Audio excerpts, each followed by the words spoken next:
Well, it's great to be back in Strathmore. We are very thankful for your continued partnership in what God has called us to in Southeast Asia.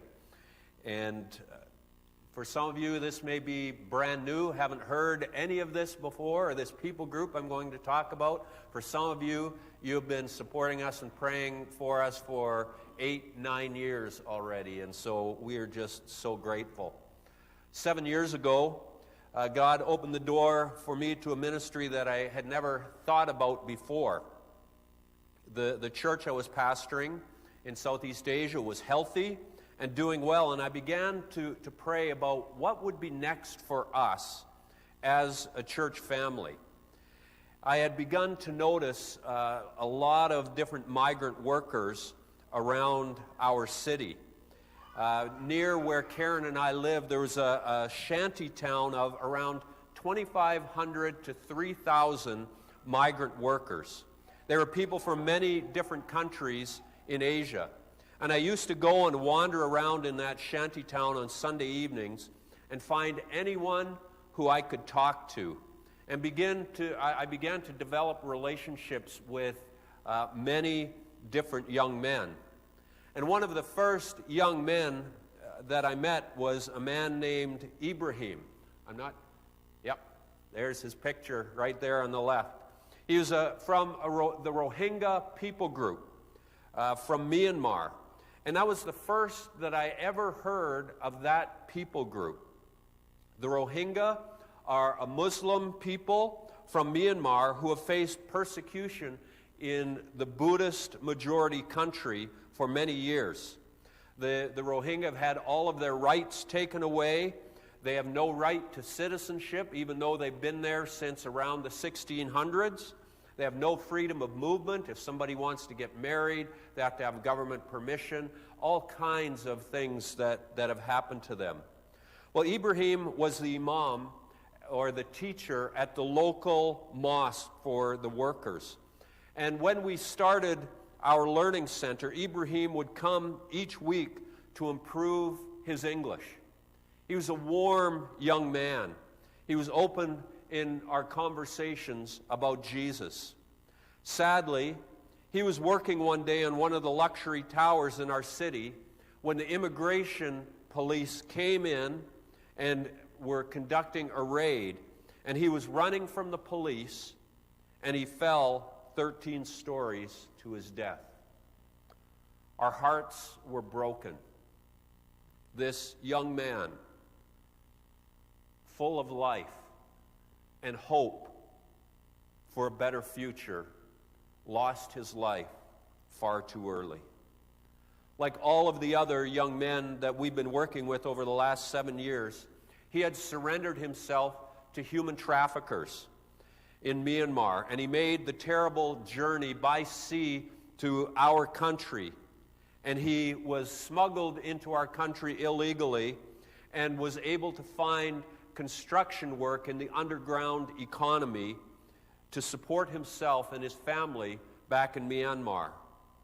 He came to our country with hopes for a better life, but he was disappointed by hope.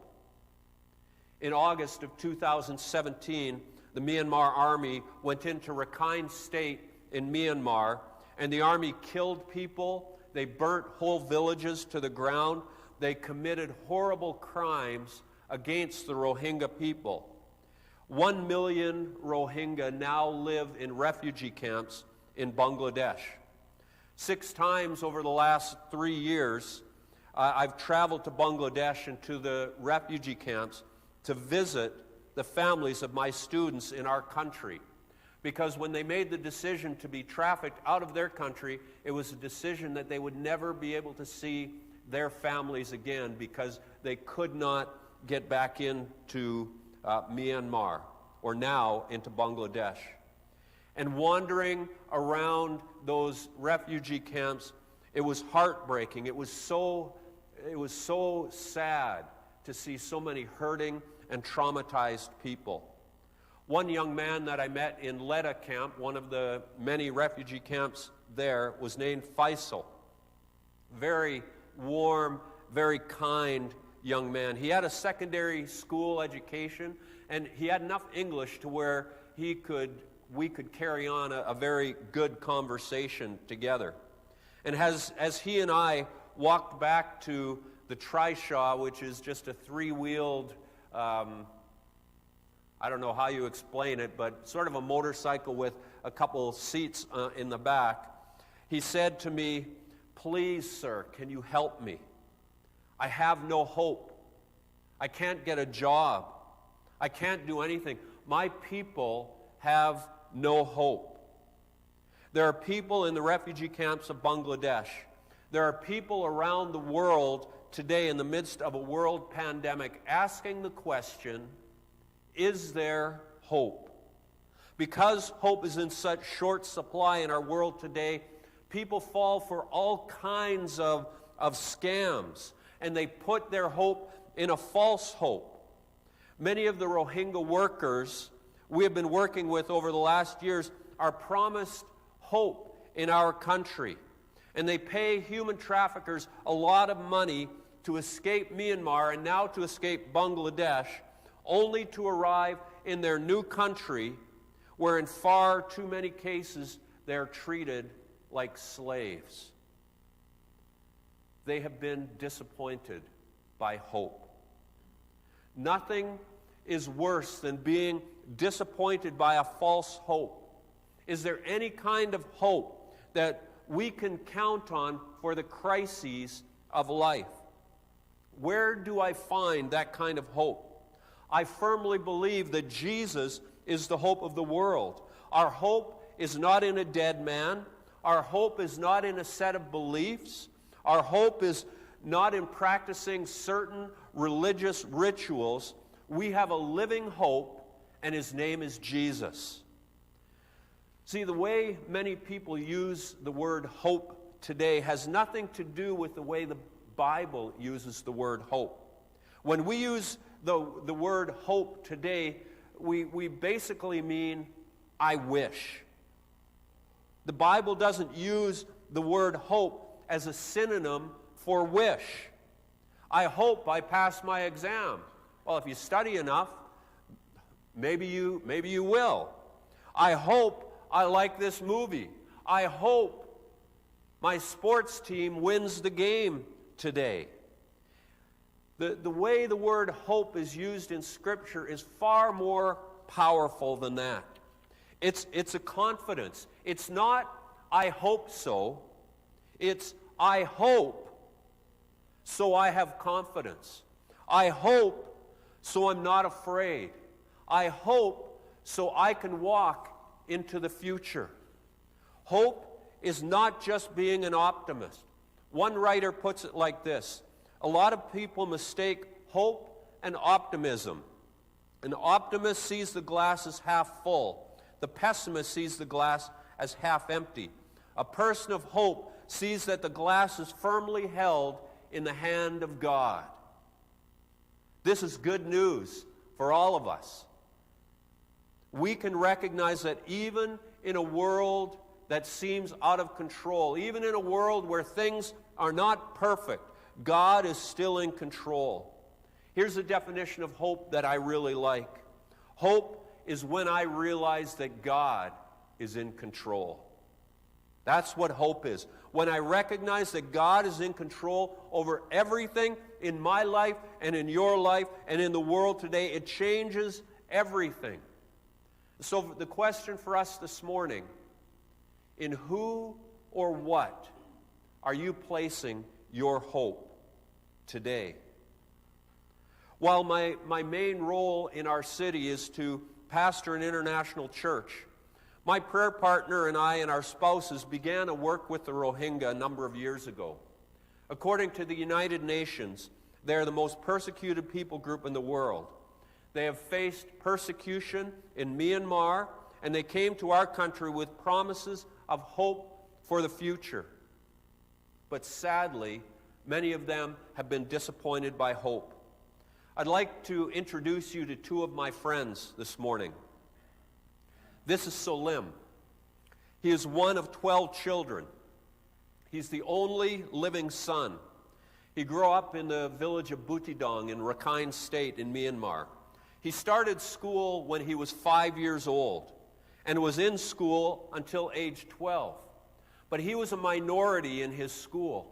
Most of the other children were Buddhist children, and he was a Muslim child. And so he got beat up every single day. He would be beat up. He would be bullied.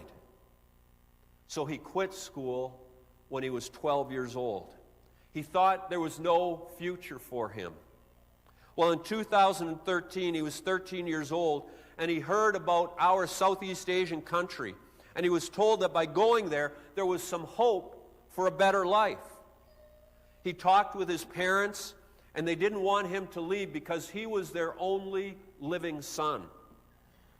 After many tears, many sad discussions, he convinced his parents to allow him to leave. His dad owned a cow, and he sold the cow to pay the human traffickers so Salim could move to a new country where maybe there would be some hope. So when he was 14 years old, do we have any 14-year-olds here this morning? Okay, so imagine 14 years old, making a choice that you are leaving your family never to see them again. You would get on a boat with 700 other people. You're on that boat for 45 days. For Salim, it was the worst time of his life. They would get just a little handful of rice and maybe half a cup of water each day. If he would ask for more food, they would hit him with a belt over and over. Over 50 people died on the boat, and they would simply throw their bodies overboard. After 1 month, he thought, I can't take it anymore. And he decided he was going to jump because he was starving. But then he thought about his family. He thought about the sacrifices that his father made to allow him to get to another country, hopefully to provide some food for them.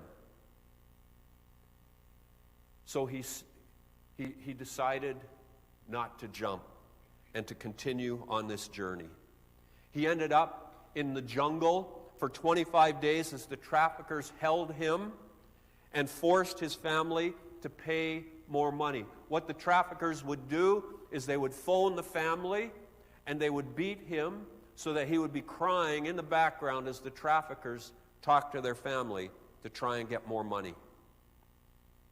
He came to our city after a couple of years and heard about our learning center.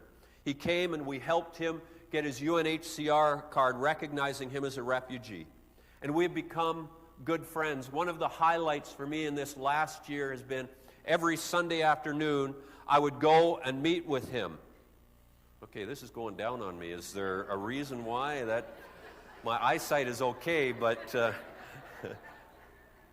okay, I didn't know wow, this is high tech. Okay, I will be careful not to touch that side. Oh, where was I? No, I'm a little flustered. Yes, Sunday afternoons were a highlight for me because I would go and I would sit in this little 10-foot by 10-foot shack, and I would talk with these guys. We would play Uno together. We would talk about Jesus. We would even do some karaoke. It was just being able to show these young men how valuable they are. But you see, Salim and all of his friends, they live in constant fear as they are in our host country illegally. The Rohingya are a stateless people. He does not have a home country. He held out hope for a better life. But Salim has been disappointed by hope. Another friend, Sharif, was 10 years old when he decided he would get on a boat to leave his country and to come to our country. His family was so poor, he never went to school. He talked with both his parents, and they decided it would be good for him to come to our country. Sharif told me that his family was so poor that there were many days when they did not have any food to eat. So as a 10-year-old, he makes a decision to leave his family, to get on a boat, and he got on a boat with a couple hundred other Rohingya, by himself, no friends, no family. He was afraid of getting on that boat by himself, but he knew that if his family was going to survive, he needed to take this risk. He had known what it was like to be hungry and thirsty, but on the boat things were far worse. They fed him, again, just a handful of rice, not even a cup of water every day.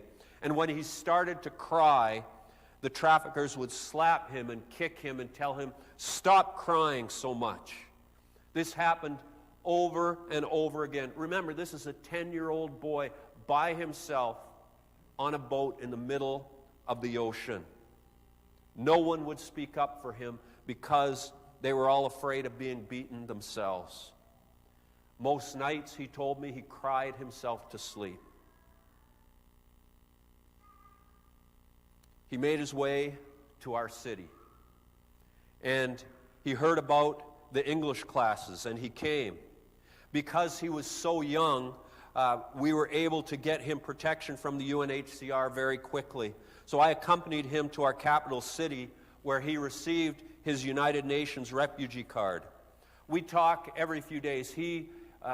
We just talked on Thursday morning this week.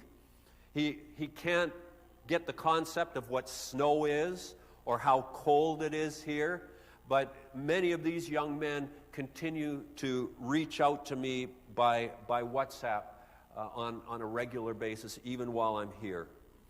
I love this young man and pray that he will come to know Jesus as his king.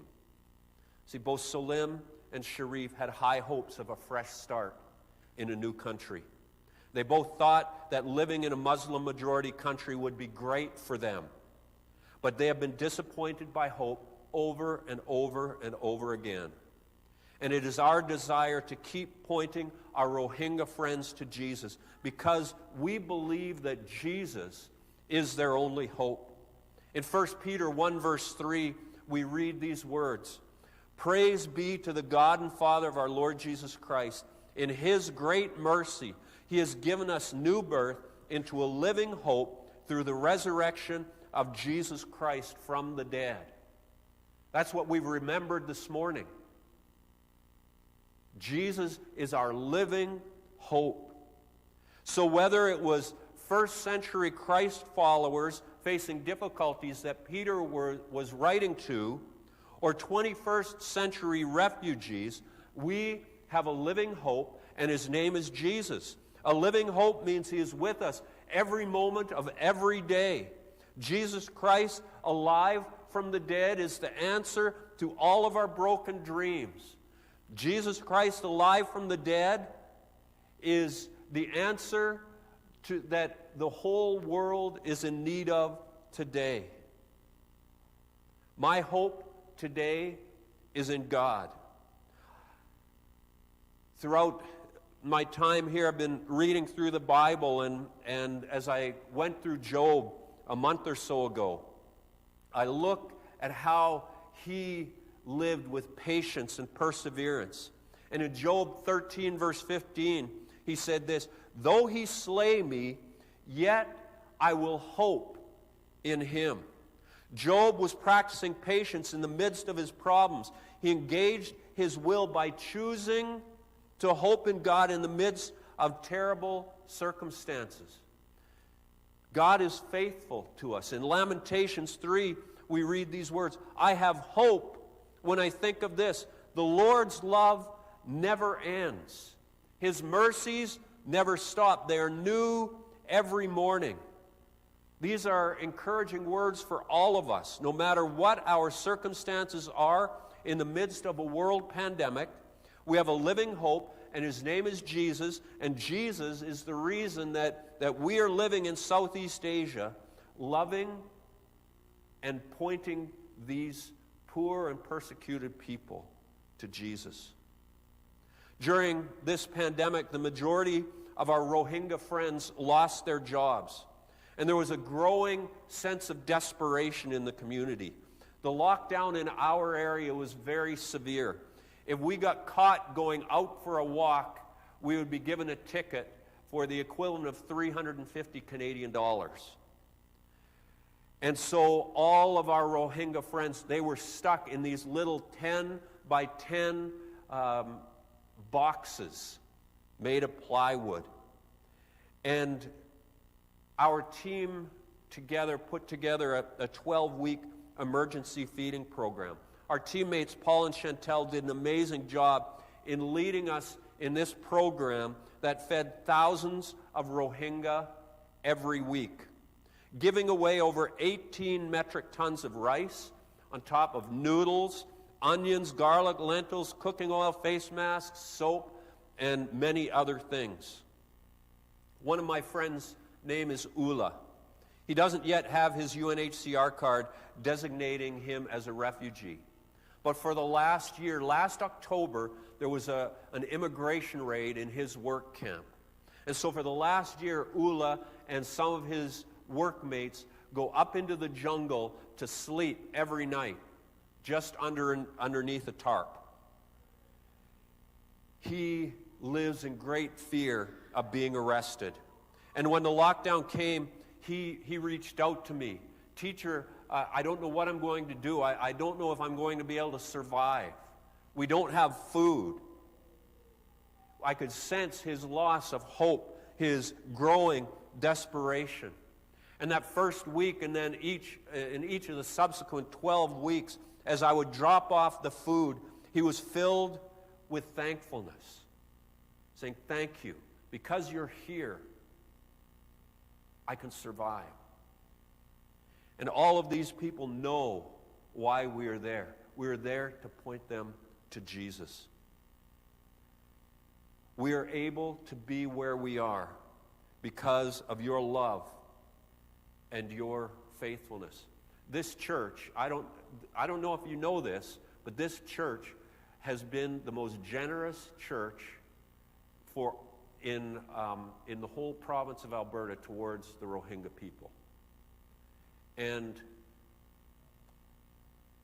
your partnership in what God has called us to do, we just can't say thank you enough.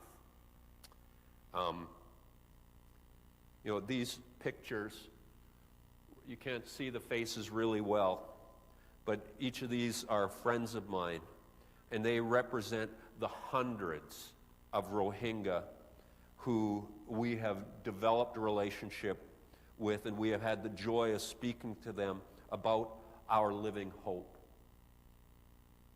Jesus Christ. The work is slow, but relationships are being built. We've seen a few young men choose to follow Jesus. One of them, his name is Johnny. He calls me probably 15 times a day while I'm here. And you need to think that's a pretty short window in the morning and evening because he's sleeping. There's now a 15-hour, 14-hour time difference between here and where we live. But he often is sending me pictures of people saying, this person likes luck too, because I gave him the Gospel of Luke in Rohingya on his phone, and so he says, this man likes luck 5 or luck 7. But he is constantly reaching out to his people. And so I just want to say thank you, church, for your partnership in the gospel. Thank you for your prayers. The number of people who are part of this church family who reach out to us regularly. So we are praying for you every day. That's humbling. And you need to know that we are so grateful for Strathmore Alliance Church, for your partnership in what God has called us to in Southeast Asia.